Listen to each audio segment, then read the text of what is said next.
네, 잠시 후 오전 10시 이제 1시간 30분 남았습니다. 헌법재판소가 한덕수 국무총리 탄핵 심판에 대해서 결론을 내리는데요. 이 내용 서정민 변호사와 함께 자세하게 짚어보도록 하겠습니다. 어서 오십시오. 어서 오세요. 안녕하십니까. 네, 한덕수 국무총리의 탄핵 소추안이 헌재에 접수된 지 87일 만에 그리고 변론 종결 이후에 33일 만에 오늘 결론이 나게 됩니다. 우선 한덕수 국무총리의 탄핵 사유부터 어떤 내용인지 짚어주시죠. 네, 탄핵 사유는 크게 이제 5가지 정도가 됩니다. 먼저 이 비상계엄과 관련을 해서 12월 3일 비상계엄에 관여를 했다. 나아가서는 뭐 공모를 했다거나 혹은 방치를 했다라는 점이 하나 들어가 있습니다. 네. 그리고 이제 이후에 권한 대행으로서의 그런 행적들에 대해서 사유들을 쭉 나열을 했는데 하나는 이제 김건희 여사 그리고 최상병 특검법에 대해서 거부를 했던 그 사실, 그리고 한동훈 전 대표와 함께 공동 국정 운영을 시도했다라는 그런 사실. 예. 또 한편으로는 이 내란 상설 특검에 대해서 그 특검의 임명을 회피했다라는 점과 또 하나는 헌법재판관들에 대한 그 후보자들에 대해서 임명을 거부했다. 이렇게 해서 총 5가지의 소출 사유를 들고 있습니다. 예. 네. 오늘 한 총리 선고에 특히 관심이 쏠리는 이유가 이 헌재 비상계엄 위법성 판단에 있어서 어느 정도 좀 가늠해 볼 수 있는 단서가 될 수 있기 때문인 것 같은데요. 이런 점에 비춰볼 때 이 탄핵 소추 사유 5가지 가운데 어떤 부분에 좀 집중을 해서 보는 게 좋을까요? 사실 이제 말씀하신 부분, 그러니까 비상계엄과 관련된 부분에 특히 관심을 많이 갖고 있는 이유가 네. 결국에는 여기에 대한 헌법재판소의 판단이 있다라고 한다면 이후에 있을 윤 대통령에 대한 탄핵 심판도 그 내용을 조금 예상할 수 있지 않을까 하는 관점에서 특별히 더 신경을 써서 보고 있는 부분인 것 같습니다. 예. 그렇기 때문에 이제 결국에는 이 여러 가지 탄핵 소추 사유 중에서 비상계엄에 대한 거기에 대한 평가를 헌법재판소에서 할 것인가, 이 부분이 상당히 중요하다라고 저도 생각을 하고 있습니다. 네, 결국에는 지금 한덕수 총리는 이 비상계엄과 관련해서 윤 대통령과 함께 공모를 했다 혹은 비상계엄에 방치를 했기 때문에 여기에 대해서 헌법상 그리고 법률상 위반을 한 것이다라는 주장이 포함되어 있는 것이고, 이제 헌법재판소에서는 기본적으로 그 사실관계 여부를 일단 따져보긴 할 겁니다. 근데 만약에 확인되는 사실관계, 그러니까 제출된 증거나 자료들에 비추어 봤을 때 이 한 총리가 특별히 관여한 바에 대한 그런 증거가 부족하다라고 한다면 이후에 이 비상계엄에 대한 성질, 헌법을 위반한 것인지 법을 위반한 것인지 여기에 대한 판단이 구체적으로 나오지 않을 가능성도 존재를 합니다. 이제 그렇게 된다면 사실 한덕수 총리의 이 결과를 가지고 윤 대통령의 탄핵 심판의 결과를 예측하는 것은 상당히 어려운 일이 되는 것일 거고, 혹시 이제 헌법재판소에서 이 비상계엄에 대해서 판단을 하게 된다. 그리고 추가적으로 국무회의의 그런 존재라든가 국무회의에서의 내용 같은 것들까지도 판단을 해서 설치를 한다.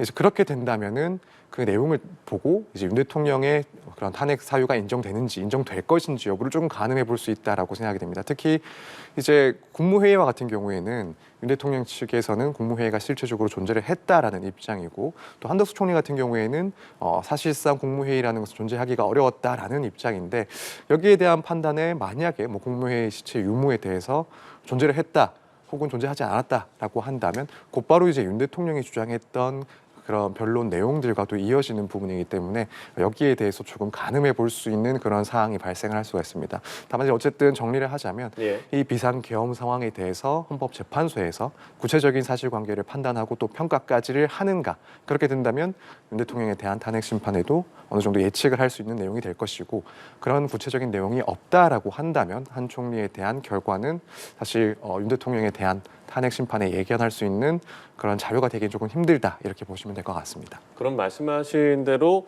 오늘 있을 이 한덕수 국무총리에 대한 탄핵 선고로 비춰봤을 때 윤석열 대통령 탄핵 심판과 연결되는 그 지점은 국무회의가 적법하게 열렸느냐, 이 여부 말고 다른 것은 또 없습니까?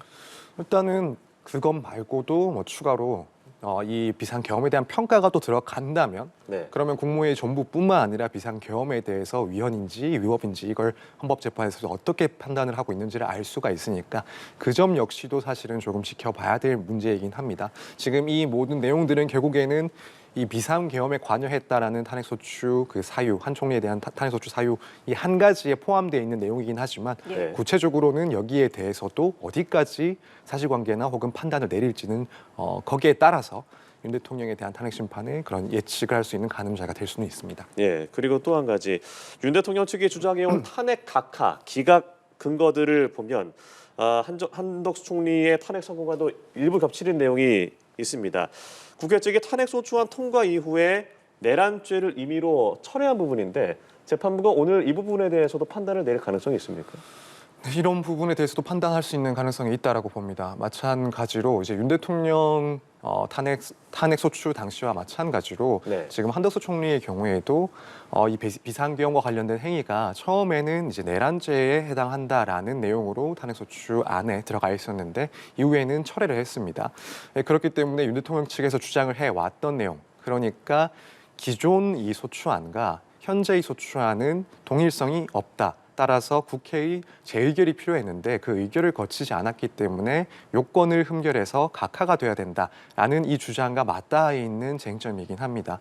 이제 만약이라도 헌법재판소에서 이 부분에 대해서 이제 설시를 할 수 있다라고 일단 보이는데 사실 이제 뭐 이 논쟁은 이미 예전에 대표적으로 비유가 됐던 그 갈비탕 안에 갈비가 빠졌는데 그렇다면 이걸 갈비탕으로 할 수 있느냐 없느냐 이런 예. 비유로 논쟁이 계속 됐었습니다. 변론기일에서 네, 했던 그렇습니다. 내용이죠? 그리고 지금도 이제 윤 대통령에 대한 탄핵 사건에서 각하가 되어야 된다라는 주요한 주장 중에 하나고요. 그래서 여기에 대해서 헌법재판소에서 간단하게나마 언급할 가능성은 있다라고 일단은 보여집니다. 예. 예. 그리고 한 총리 탄핵 심판에도 수사기관이 제공한 한 총리의 피의자 신문 조서 등이 증거로 채택됐습니다. 윤 대통령 측에서는 이 수사 기록을 증거로 채택한 걸 문제 삼은 바가 있는데요.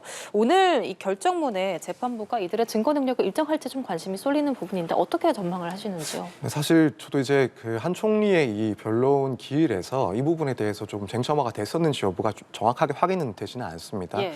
뭐 실제로 강하게 주장을 했다라고 한다면 여기에 대해서도 판단을 할 가능성이 높아지는 거고, 일단은 만약에 헌법재판소에서 오늘 결정을 내릴 때 그 증거로서 이 한 총리의 피의자 신문을 근거 삼는다, 근거로 든다라고 한다면은 그 증거 능력을 인정하는 이유에 대해서 설시할 가능성도 어느 정도 존재한다라고 보여집니다.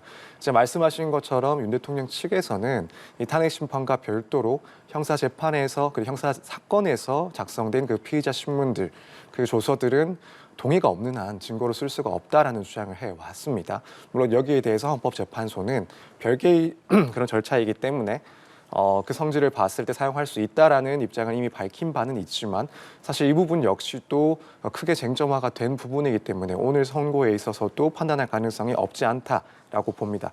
다만 이제 헌법재판소에서 이 한 총리에 대한 결정을 내릴 때 이 한 총리의 피의자 신문 조서를 특별히 근거 짓지 않는다, 여기에 대한 언급이 없다라고 한다면 네. 그 증거 능력을 인정할 수 있는지 없는지에 대해서는 굳이 언급을 하지 않을 가능성이 분명히 있다라고 생각이 됩니다. 네. 그렇다면 이 5가지 앞서 말씀하셨던 주요 쟁점 사안 중에 이게 한두 가지가 결정적이어도 뭐 인용이 될 가능성이 있을 것 같다고 말씀하셨고 보도에서도 나오고 있는데, 그렇다면 가장 쟁점이 될 만한 부분들, 저희가 집중해서 봐야 될 부분은 또 어떤 게 있을까요? 사실 이제 한 총리의 이 탄핵 사건에 있어서 한 총리 입장에서 가장 중요한 부분은 결국에는 헌법재판관들에 대한 임명을 미룬 것, 이것이 과연 이제 탄핵 사유로 인정이 될지 예. 이 부분이 가장 중요한 쟁점이 될 것 같습니다. 예. 왜냐하면 지금 최상무 권한대행에 대해서 권한쟁의 심판이 한번 있었고 여기서 여기서 인용이 된 바가 있습니다. 예. 그때 문제가 됐던 것은 결국 이제 마은혁 재판관 후보자에 대해서 임명을 하지 않은 점, 이 점에 대해서는 그것이 위헌이고 따라서 국회의 그런 권한을 침해한다라는 판단을 이미 앞서 내린 바가 있습니다.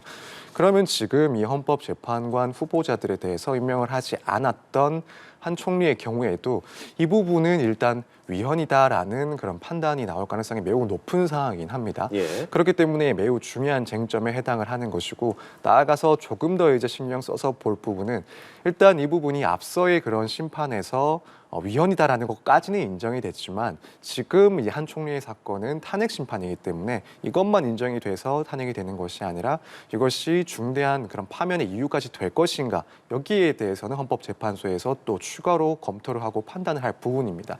그렇기 때문에 과연 이 기간 동안 헌법재판관들을 임명하지 않은 점, 이게 한 총리를 실제로 파면할 정도로 헌법과 법률을 크게 위반한 것인지 여기에 대한 판단이 어떻게 될지가 무척 중요한 중요한 것이고 예. 한 총리 입장에서는 이 부분이 사실 탄핵 여부를 결정짓는 가장 중요한 그런 쟁점이라고 볼 수가 있을 것 같습니다. 네. 그리고 또한 논란이 됐던 것이 이 탄핵 의결 정족수 관련해서 대통령 기준으로 둘 것이냐, 국무총리 기준으로 둘 것이냐 여부입니다. 당시 탄핵안이 192명, 192표로 의결이 됐었는데 이 부분에 대해서도 그 재판관들이 언급을 할지 주목이 되는데 각하가 될 가능성에 대해서는 좀 어떻게 보세요? 근데 저도 각하 가능성도 배제할 수가 없다라고 생각을 합니다. 사실 지금 이 권한 대행에 대한 탄핵 소추를 할 때 국회 의결 정족수를 어떻게 산정을 해야 되는지에 대해서는 명확하게 앞서 선례가 있던 것도 아니고 또 네. 학계에서도 상당히 주장들이 난립하고 있는 그런 상황입니다. 그렇기 때문에 뭐 헌재에서 그 기준을 뭐 재적 의원 3분의 2 이상으로 볼지 과반수로 볼지 어느 쪽도 사실 가능한 상황이 아닐까라는 생각이 듭니다.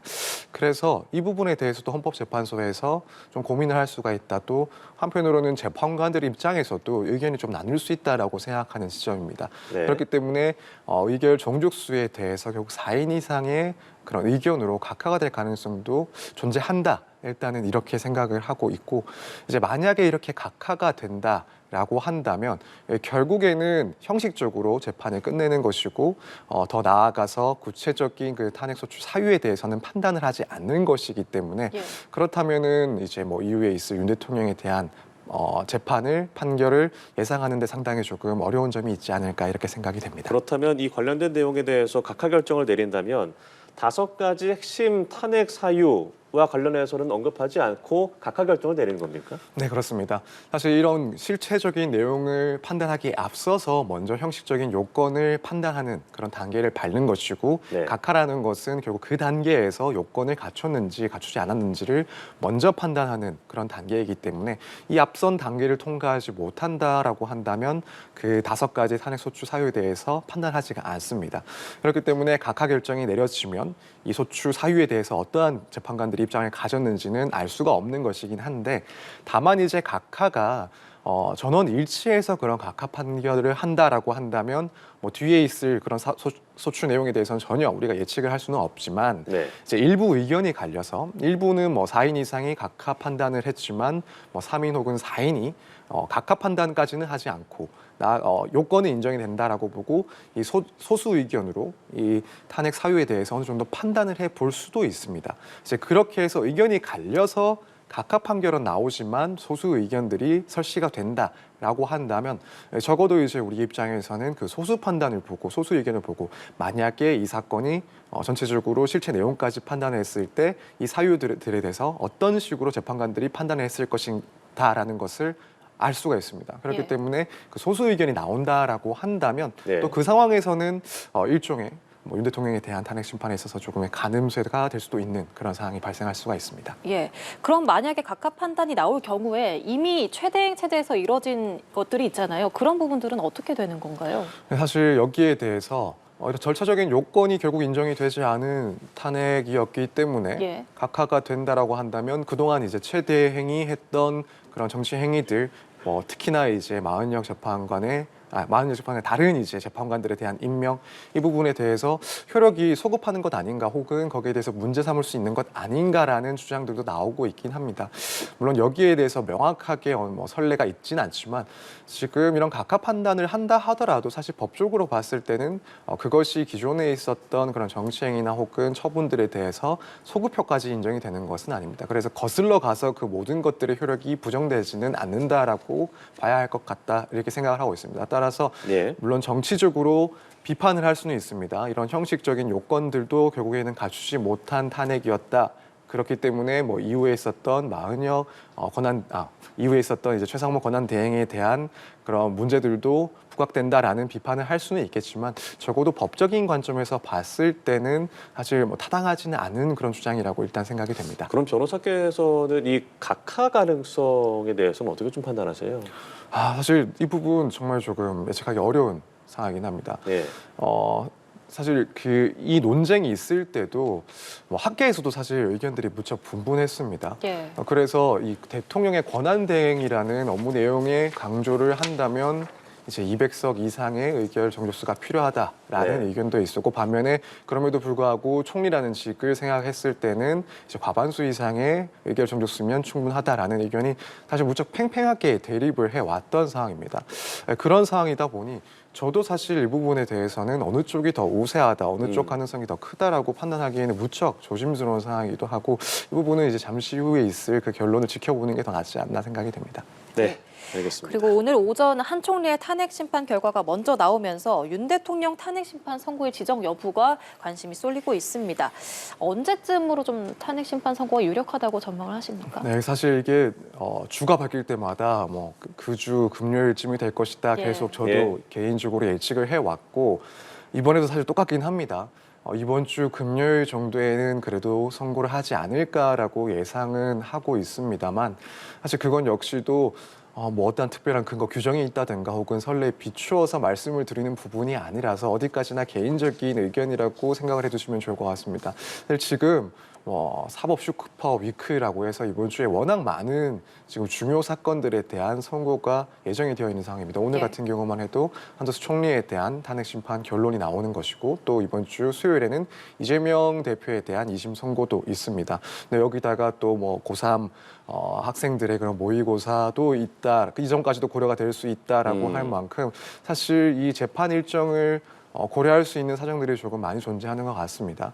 뭐 일반적인 사건에서야 다른 사건들, 다른 인물들에 대한 재판 일정 혹은 다른 외부 일정까지 고려를 해서 선고 일정을 정하지는 않기 때문에 뭐 그러한 사건이라고 한다면은 이런 외부적인 요인들에 대해서 선고 일정을 정하는 데 영향을 받지 않는다라고 보통은 말씀을 드리겠는데 사실 지금 이 윤 대통령의 탄핵 심판 그리고 이것과 관련돼 있는 이번 주 일정과 관련돼 있는 이번 주 다른 그런 재판들 그 중요도가 너무나도 크고 일정을 어떻게 정하느냐에 따라서 그 파급력이라든가 또 그 파급력이 지속되는 시간도 무척 달라질 수가 있기 때문에 적어도 이번 사안만큼은 헌법재판소에서 이런 일정들을 또 고려할 수 있다라는 생각도 해보고 있습니다. 그렇기 때문에 더욱 선고 일정을 예측하기가 어려운 지점이 있는 거고요. 일단 앞서 말씀드린 바대로 사실 금요일 정도에는 선고를 하지 않을까 또 그 정도 이번 주까지는 그래도 선고를 해야 조금 이 국정 공백이라든가 혹은 갈등이 지속되는 상황이 빨리 종결될 수가 있으니 이번 주에는 선고를 하는 게 맞지 않을까 생각은 하고 있습니다만 뭐 어디까지나 이건 예측에 불과하고 뭐 일각에서 예견하는 것처럼 4월로 넘어갈 수 있는 가능성도 충분히 있다라고는 생각하고 있습니다. 예, 이렇게 헌재 역대 최장 평의가 이어지는 부분에 대해서도 여러 가지 해석이 나오고 있는데요. 어떤 이유라고 좀 생각을 하시는지요?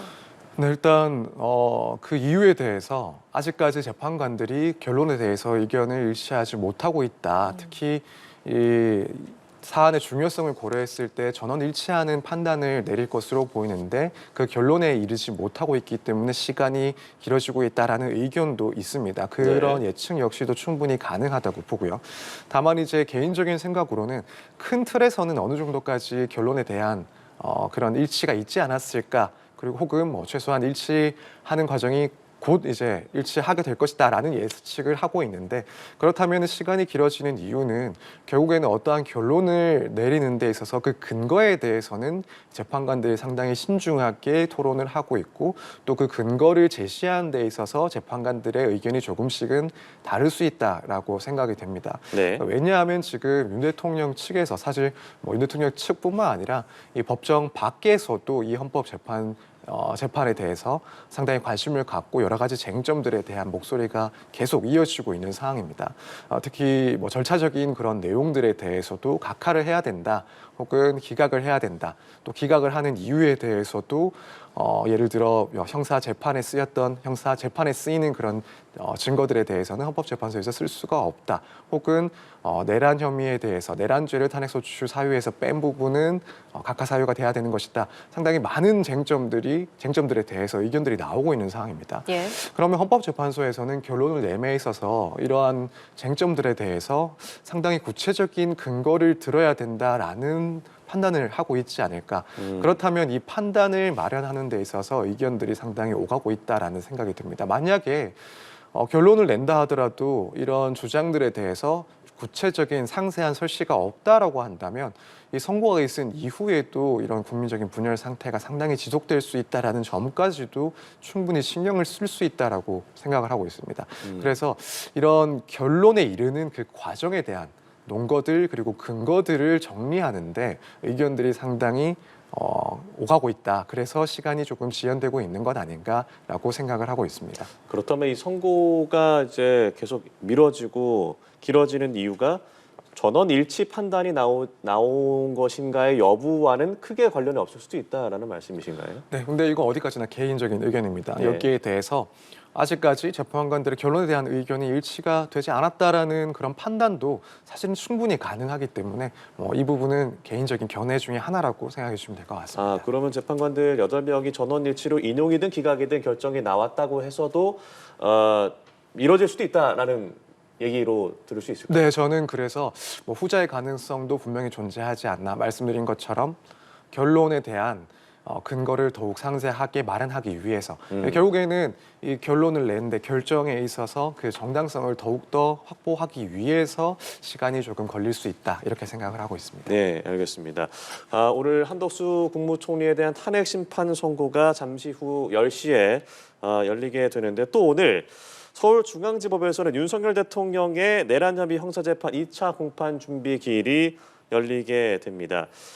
윤 대통령이 석방된 이후에 열리는 이 첫 형사재판이 되겠는데 1차 때는 윤 대통령이 출석을 했습니다만 이번에는 불참하기로 결정을 했습니다. 그 이유가 뭐라고 볼 수 있을까요? 네, 일단 대리인들의 입장에 따르면은 출석 의무가 따로 없기 때문에 불출석을 할 것이다라고 일단 의견이 나온 것 같습니다. 네. 예. 물론 그 말도 다들 알고 있다시피 이제 공판 준비 기일 같은 경우에는 피고인이 직접 출석해야 될 의무가 없다라는 점은 분명히 사실이고 그러한 네. 이유도 작용을 한 것 같습니다. 또 한편으로 이제 비교를 해 볼 만한 것이 1차 공판 준비 기일 같은 경우에는 이 형사 재판에 대한 공판 준비 절차뿐만 아니라 당시에는 윤 대통령에 대한 구속 취소도 따지는 그런 절차가 이어지는 상황이었습니다. 예. 그러다 보니 특히나 이제 석방 여부가 결정될 수 있는 그러한 판단을 받는 상황이었기 때문에 윤 네. 대통령 입장에서는 굳이 직접 의견을 진술하지는 않는다 하더라도 출석하는 모습이 의미가 있다라는 판단을 해서 출석에 이르렀을 가능성도 상당히 있다라고 봅니다. 근데 이제 지금은 불구속 상태가 됐고 그래서 2차 공판 준비 기일에는 이 내용들이 다투어질 것은 아니기 때문에 그 점을 고려해서 결국에는 불출석한 것 아닌가라고 생각을 해볼 수 있을 것 같고요. 또 한편으로는 아직 선고 기일이 잡힌 것은 아니지만 어쨌든 헌법재판소에서 윤 대통령에 대한 탄핵 심판에 대한 선고를 앞두고 있는 시점인 것은 분명합니다. 그렇다면 윤 대통령 입장에서 만약 이제 형사 재판을 위해서 또 출석을 하고 또 이동을 하는 그런 과정을 상상을 했을 때 또 지지자들 혹은 반대자들 입장에서는 더욱 그 분열이 더 대립되고 그게 현실화될 수 있는 그런 가능성이 있다라고 봅니다. 네. 그런데 이런 모습들이 어쨌든 헌법재판소에서 봤을 때 좋은 영향을 주지는 않을 가능성도 있다. 그렇다면은 최대한 행보를 신중하게 선택하는 것이 맞지 않나 이런 고려까지도 있지 않았을까 개인적으로는 생각하고 있습니다. 예. 윤 대통령 측은 오늘 형사 재판에서 이번 수사와 기소를 둘러싸고 전반적으로 절차적 문제에 대한 의견을 밝힐 예정이라고 알려졌습니다. 이건 어떤 전략이라고 봐야 할까요? 사실 이 부분은 애초에 수사 단계에서부터 윤 대통령 측에서 주장을 해왔던 부분입니다. 결국의 핵심은 이 공수처의 수사권의 유무 여기에 대한 주장이 있어 왔었고 이 부분 역시도 오늘 준비 기일에서 마찬가지로 주장을 할 것으로 보입니다. 특히 이제 이 부분이 중요한 것은 만약 이 공수처의 수사권이 없었다라는 판단을 받게 된다라고 한다면 윤 대통령 측이 주장을 했던 것처럼 공소 기각을 받을 수도 있는 그런 중요한 쟁점이기 때문에 상당히 이 부분에 대해서도 오늘 중요한 그런 주장 사유로 하나 삼을 것이다라고 생각이 되고요. 이제 또 한편으로는 지금 구속 취소가 되면서 사실 다시 한번 이 그 공수처의 수사권에 대해서 좀 강하게 주장을 할 수 있는 근거가 윤 대통령 측에서는 어느 정도 마련된 상황이긴 합니다. 네. 특히 이제 법원에서 이 구속 취소를 결정하는데 첫 번째 근거는 구속 기간 산정 방식에 문제가 있었다라는 것인데 그렇지 않는다 하더라도 이 공수처의 수사권에 대해서는 앞으로 다툴 만한 여지가 있기 때문에 그런 점을 고려해도 구속을 취소를 해야 된다라는 판단을 했었습니다. 그렇다면 이 부분에 대해서는 결국 앞으로 이 법원에서 공수처의 수사권에 대한 그 쟁점에 대해서 판단을 해볼 수 있는 부분이다라는 것이기 때문에 윤 대통령 측에서는 이번 기일에서 그 점을 또 근거 삼아서 충분한 논란거리가 있다 혹은 수사권에 대해서 다투어볼 여지가 분명히 있다라는 점을 더 강조할 것으로 보입니다. 이뿐만 아니라 지금 별개의 사건이긴 하지만 이제 김성훈 경호 차장 같은 경우에도 사실 이번에 구속영장이 기각이 되면서 그 근거 중에 하나로 결국에는 당시에 윤 대통령에 대한 체포 영장에 대한 문제가 사실 언급이 됐었습니다. 예. 김성훈 차장 같은 경우에 계속 주장을 해왔던 부분이 당시 윤 대통령에 대한 체포 영장이 부적법했다. 그렇기 때문에 이제 경호 업무를 수행을 했어야 됐고 따라서 자신의 경호 업무는 정당하기 때문에 죄가 인정이 되지 않는다라는 주장을 했었고 이 부분에 대해서 지금 구속 영장 여부를 판단한 법원에서 다툼의 여지가 있다. 그렇기 때문에 현 상황에서 구속하는 것은 이 피의자의 방어권을 지나치게 제한하는 것일 수 있다라는 근거를 들었습니다. 예. 그렇다면 윤 대통령 측에서도 이 점, 그러니까 서부지법에서 판단한 이 내용까지도 주장의 근거로 삼을 수 있다라고 일단 보여집니다. 지금 다른 법원에서도 결국에는 당시의 체포영장에 대해서 적법성 문제는 다툴 만한 여지가 있다라는 판단을 한 것이다. 이 부분은 결국에는 공수처의 수사권 존재와도 연결되는 것이고 그렇다면은 이 사유까지도 오늘 아마 공판 준비 기일에서 상당히 주장하지 않을까. 물론 오늘만에 그치는 것이 아니라 앞으로의 형사 재판에서도 중요하게 다뤄질 쟁점이기 때문에 이런 수사권과 관련된 공수처의 수사권과 관련된 사유들을 상당히 강하게 주장을 할 수 있을 것 같다라고 판단하고 있습니다. 네, 또 오늘 재판에서 윤 대통령의 재판을 다른 공범들의 재판과 이제 병합할지 여부도 관심이 쏠리고 있는데 이 부분은 좀 어떻게 보고 계세요? 일단 가능성도 분명히 존재는 합니다만 네. 예전과 비교를 했을 때는 조금 가능성이 떨어지지 않았나라고 생각을 하고 있습니다. 네. 사실 이제 뭐 쟁점은 결국에는 이 내란 혐의와 관련된 관계자들의 쟁점이 거의 유사하기 때문에 이 재판을 조금 더 신속하게 끌고 나가기 위해서 재판부 입장에서는 병합도 충분히 고려할 수 있는 상황이긴 합니다만 이제 문제는 윤 대통령이 현재 불구속 상태에 있습니다. 네. 만약에 구속 상태였다라고 한다면 사실상 이 1심에서 구속할 수 있는 최대 기한인 6개월 안에 선고를 좀 예정을 하고 사건을 진행해야 된다라는 이런 부담이 분명히 재판부에서는 있었을 것이고 그렇다면은 병합 가능성이 좀 더 높지 않았을까라고 생각이 드는데 네. 현재는 이제 윤 대통령은 불구속 상태이고 그러면 이 사실상의 시간 제약은 사라진 상황이긴 합니다. 그렇다면 뭐 여러 가지 쟁점도 많고 또 앞으로도 상당히 많은 부분들이 시간을 가지고 다투어질 이 사건에 있어서 이 다른 피고인들과 재판을 병합할 가능성은 조금 낮아지지 않았나라는 생각을 하고 있습니다. 그럼 윤 대통령 형사 재판이 이 속도를 낼 뭐라 그래야 될까요? 구속될 당시에는 속도를 낼 수 있었으나 그런 상황이 아니기 때문에 조금 더 시간이 좀 더 걸릴 수 있다라고 보시는 건가요? 네, 그렇습니다. 사실 속도를 낼 수 있을지 여부에 대해서는 뭐 변론 내용이 또 구체적으로 어떤지에 따라서 변수가 있을 수 있기 때문에 네. 그것보다는 재판부 입장에서는 이 속도를 내야 하는 상황이 당시에는 속도를 내야만 하는 상황이었고 예. 뭐 지금 역시도 물론 신속한 재판은 염두를 해두고 있긴 하겠지만 네. 이 불구속 상태라는 변수가 생기면서 그 전보다는 이 속도를 내야 될 필요성이 조금은 줄어든 상황이라고 이해를 할 수가 있을 것 같습니다. 그렇기 때문에 아무래도 이 병합 가능성은 조금 더 낮아지지 않았을까라고 생각을 하고 있습니다. 네, 알겠습니다. 윤석열 대통령의 이 형사 재판 이 공판 준비 기일과 관련해서 윤 대통령이 출석을 하지 않고 있고 않겠다고 얘기를 했고 예. 오늘 또 한덕수 국무총리의 탄핵 심판 선고까지도 집중이 되고 있습니다. 앞서 언급을 하셨지만 오늘로부터 내일 모레 열릴 이재명 대표의 선거법 항소심 쟁점 다시 한번 짚어주시죠. 네, 일단 이재명 대표의 이 사건에서의 쟁점은 크게 이제 김문기 씨에 대한 발언 그리고 또 하나는 이 백현도 개발 의혹과 관련된 발언입니다. 네. 우선 이제 김문기 씨와 관련된 그 발언에 대해서는 일단 하나는 대선 후보 시절에 당시 김문기 씨를 성남시장 재직 시를 몰랐다라고 발언을 했던 그 부분이 있습니다. 여기에 대해서는 사실 1심에서는 무죄를 판단을 받았고요. 네. 근데 이제 또 하나 당시 방송에서 국민의힘 측에서 제출했던 이 대표와 김문기 씨가 함께 찍힌 사진, 이 사진에 대해서 조작된 것이다라는 그런 발언을 했었습니다. 여기에 대해서 1심에서는 유죄 판단을 했었습니다. 그리고 아까 말씀드린 이제 백현동 개발특혜 의혹과 관련해서 이 국정감사 과정에서 당시에 이 개발 의혹과 관련해서 국토부의 협박이 있었다라는 발언을 했는데 이제 이 부분 역시도 1심에서는 유죄를 판단받았습니다. 그래서 네. 결국에는 지금 이 이재명 대표가 했던 발언들이 공직선거법상 허위사실 공표에 해당하는지 아닌지 이 부분이 여전히 쟁점이 되고 있는 상황입니다. 예, 네. 검찰은 1심과 같이 징역 2년을 구형을 했죠. 근데 그 사이에 공소장을 변경한 일이 있었습니다. 사유가 뭐였습니까? 네, 그렇습니다. 이제 사실 1심에서는 이제 일부 그런 사실들에 대해서 공소사실에 대해서 판단을 하고 유죄를 선고를 했습니다만 이제 항소심에서는 지금 이 공소사실과 그러니까 범죄라고 주장을 하는 그 부분과 이 이재명 대표의 발언 부분 이 부분들이 명확하게 연결이 되지 않는 것 같다. 그렇기 때문에 보다 명확하게 이 공소사실 그리고 발언 내용을 연결하기 위해서 공소장 변경이 필요하다라는 의견이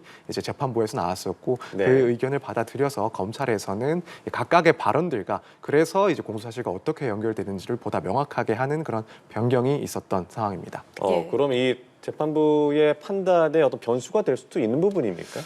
조금의 변수는 있을 수 있지 않나 생각을 하고 있습니다. 예. 왜냐하면 사실 1심 판단 같은 경우에 특히 이 김문기 씨와 관련된 발언에 대해서 이 사진이 조작된 것이다라는 그 이재명 대표의 발언을 그 취지를 이제 다시 한번 해석을 해서 당시에 김문기 씨와 골프를 친 적이 없다라는 취지의 발언이고 이것은 사실이 아니기 때문에 허위사실 그래서 공직선거법상 허위사실 공표에 해당을 한다라는 이런 단계를 조금 거쳤습니다.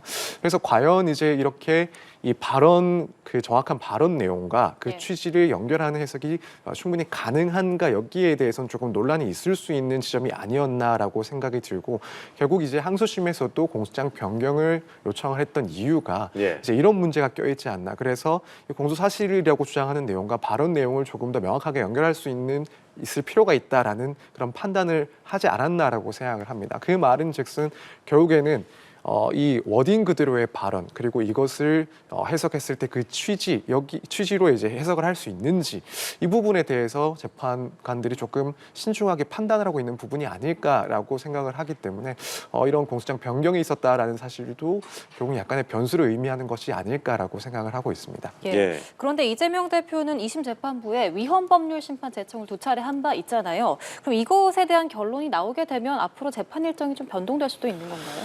네, 만약이라도 이 신청이 받아들여진다라고 한다면 선고일은 이제 추정이라고 해서 일정을 특별히 잡지 않고 미뤄지게 됩니다. 그럼 예. 그 재판은 정시가 되는 것이고 결국 이 공직선거법상 문제 삼은 규정에 대해서 헌법재판소에서 위헌 여부를 판단하는 기간 동안 재판은 멈추어 두는 겁니다. 다만 이제 실제로 그런 상황이 발생하는 것은 상당히 어렵지 않나라고 생각이 듭니다. 이재명 대표 같은 경우에는 이미 한 차례 위헌 법률 심판 제청 신청을 했었고 또 두 네. 번째 신청을 했는데 지금까지 재판부에서 여기에 대한 판단을 내리지 않은 것을 봤을 때는 그 신청을 받아들이지 않을 가능성이 훨씬 높지 않나라는 생각을 합니다. 왜냐하면 특히 지금 이재명 대표의 그런 공직선거법 위반 사건과 관련해서 법원에서도 이 633 법칙을 지키겠다. 그래서 1심 6개월, 물론 상당히 그 시간을 도구하긴 했습니다만 예. 2심 그리고 대법원에서는 이 3개월 안에 판단을 내리겠다라는 그 원칙을 지키겠다라는 입장을 조금 밝혀왔던 상황이고 그렇다면 재판이 정지되는 사항을 재판부에서는 조금 감당하기 어려울 것이다라는 생각이 듭니다. 그렇기 때문에 이런 신청이 받아들여지지 않고 선고할 가능성이 높지 않나. 또 한편으로는 사실 이 공직선거법상 해당 규정에 대해서는 이미 앞서 이제 헌법재판소에서 합헌이라는 판단을 몇 차례 내린 바가 있습니다. 그런 선례들을 비추어 봤을 때도 결국 재판부에서는 이 신청을 인용하기는 조금 어려울 것이다. 그렇다면 예정대로 선고 기일이 진행되지 않을까 이렇게 생각을 하고 있습니다. 그럼 이제 말씀하신 대로 위헌 법률 심판 청구가 이제 받아들여지지 않는다고 하면 633 원칙에 의해서 지금으로부터 3개월 뒤쯤에 만약에 이제 상고심이 열린다고 하면 그때 최종 결론이 나온다라고 볼 수도 있는 걸까요? 네, 아무래도 그럴 가능성이 조금 높지 않나 생각을 합니다. 물론 이제 이 재판 일정이 지연될 수 있는 그런 요인들은 있긴 합니다. 예를 들면 소송 기록 접수 통지를 받는 것이 늦어진다. 그러니까 이재명 대표 측에서 그 접수 통지를 받는 것이 늦어진다라고 한다면 이제 늦어지는 만큼 이 선고가 조금 늦춰질 수 있긴 한데 네. 사실 뭐 지금까지의 상황을 봤을 때 이 항소심에서도 결국에는 이 최대한 이 633 원칙을 지키기 위해서 또 선고 일정 그대로 진행을 한다라고 한다면 이 대법원 입장에서도 사실 그 원칙을 그대로 유지를 하기 위해서 상당히 신속한 재판을 하지 않을까라고 생각을 하고 그렇다면은 뭐 이번 선고 기일에 실제 선고가 이루어진다라고 했을 때 뭐 대략적으로 3개월 안에 대법원의 판단이 있지 않을까 이렇게 예상을 하고 있습니다. 예, 알겠습니다. 지금까지 서정빈 변호사와 함께 이야기 나눠봤습니다. 오늘 말씀 고맙습니다. 고맙습니다. 감사합니다.